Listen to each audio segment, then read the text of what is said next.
¿Qué tal, amigos de San Juan TV? En la cápsula del día de hoy, el arquitecto Guzmán nos explica un poquito sobre aquella arquitectura de hace algunos años. Vamos a verlo. Hablar de la Casa del Peregrino es hablar de una casa simbólica de nuestra ciudad. Es una casa nacida o creada, organizada en el siglo pasado a mediados. Es una casa que nos habla de una ciudad, de un espíritu aventurero, de un sacerdote y de alguien que intentó traer a San Juan de los Lagos los avances de la época, una época en la que San Juan estaba sumido prácticamente en la ignorancia y en la desculturización.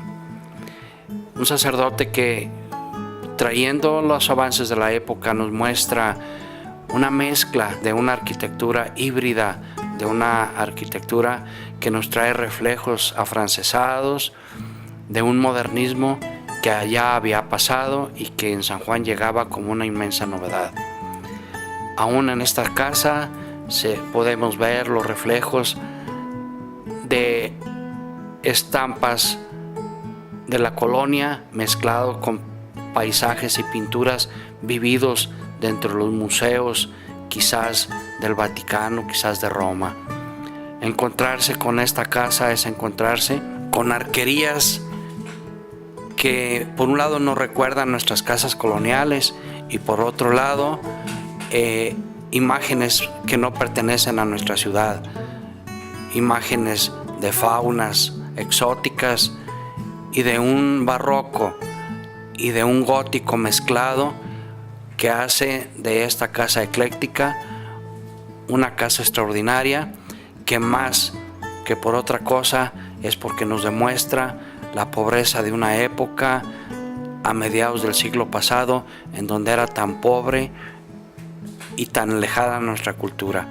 Acababa de pasar la Revolución Cristera y la gente pensante había abandonado prácticamente nuestra ciudad.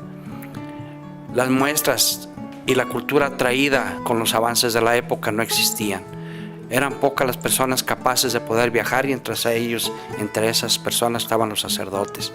Eran quienes nos podían traer los vitrales, las muestras de los avances de la época, pero una persona aventurera que llegaba a San Juan de los Lagos, una persona doctorada, una persona que había estudiado en el Vaticano, una persona que era teólogo y que además director del seminario, pues eran prácticamente las pocas personas que podían viajar en esa época.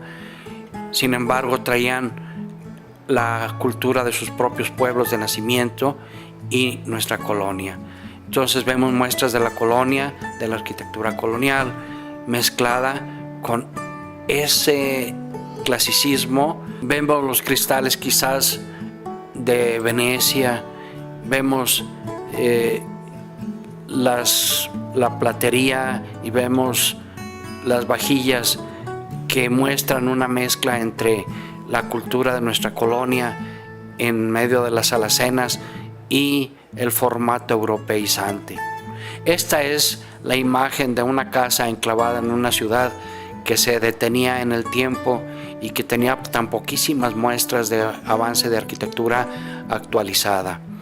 Para esta época, Frank Lloyd Wright, Mies van der Rohe y Le Corbusier ya habían avanzado el mundo. Sin embargo, nosotros todavía teníamos imágenes de una colonia que se negaba a morir, con escaleras de la misma época, cuando ya teníamos otro formato. El modernismo había pasado. Frank Lloyd Wright y Le Corbusier habían revolucionado el mundo y nosotros todavía estábamos francamente en el siglo pasado. Veamos esta sala.